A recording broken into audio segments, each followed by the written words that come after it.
రాష్ట్ర విద్యా ఐటీ శాఖ మంత్రి వర్యులు నారా లోకేష్ 43వ జన్మదిన వేడుకలను కాకినాడ రూరల్లో టీడీపీ రాష్ట్ర కార్యదర్శి వివై దాస్ ఆధ్వర్యంలో ఘనంగా నిర్వహించారు. ఈ సందర్భంగా స్థానిక అన్న క్యాంటీన్లో పేదలకు అన్నదానం ఏర్పాటు చేశారు. విద్యా ఐటీ శాఖ మంత్రి వర్యులు నారా లోకేష్ జన్మదినం సందర్భంగా రాష్ట్ర తెలుగుదేశం పార్టీ కార్యదర్శి వాసిరెడ్డి దాస్ ఆధ్వర్యంలో అన్న క్యాంటీన్లో పేదలకు అన్నదానం ఏర్పాటు చేశారు. ఈ కార్యక్రమానికి ఎమ్మెల్సీ కరి పద్మశ్రీ నారాయణ విచ్చేసి పేదలకు భోజనం పెట్టడం జరిగింది. అనంతరం కరి పద్మశ్రీ వాసిరెడ్డి దాస్ మాట్లాడుతూ ప్రతి సంవత్సరంలాగే ఈ సంవత్సరం కూడా పలు సేవా కార్యక్రమాలు నిర్వహించామని ఆయన తెలిపారు.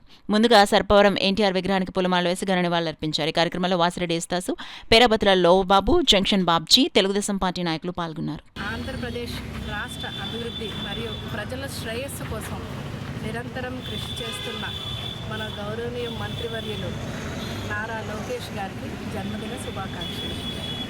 మీరు చేస్తున్న నిరంతర కృషిని ఆంధ్ర రాష్ట్ర ప్రజలే కాదు, దేశ రాష్ట్ర ప్రజల హృదయాల్లో కూడా నిలకడగా ముద్రను వేసుకున్నారు.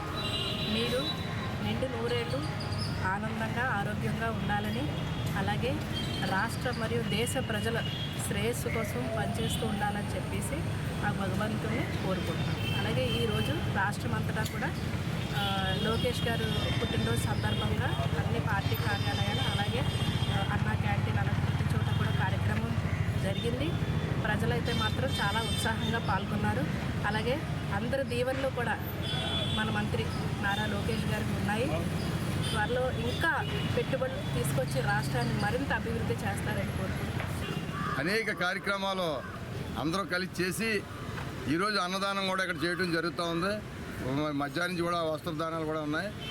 ఎన్టీఆర్ నివాళులు అర్పించి సతీష్ బాబు గారి ఆఫీస్ నుంచి ఎమ్మెల్సీ గారిని ముఖ్య అతిథిగా ఈరోజు ఇక్కడ పిలిచి వడ్డించడం కూడా జరిగింది.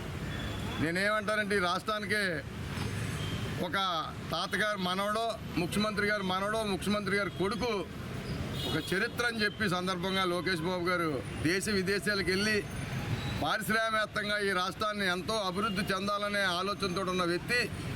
రాబోయే కాలంలో కాబోయే ముఖ్యమంత్రిగా లోకేష్ గారు ఉండాలన్నదే మా ఆలోచన అని చెప్పి సందర్భంగా తెలియజేసుకుంటూ ఆయనకి భగవంతుడు ఆయురారోగ్యాలు ఇచ్చి ఇంకా ఎన్నో మౌలిక సదుపాయాలు ఈ రాష్ట్రానికి అందించి విద్యాపరంగా కానీ, ఉద్యోగపరంగా కానీ, ఆర్థిక పరంగా కానీ అన్నీ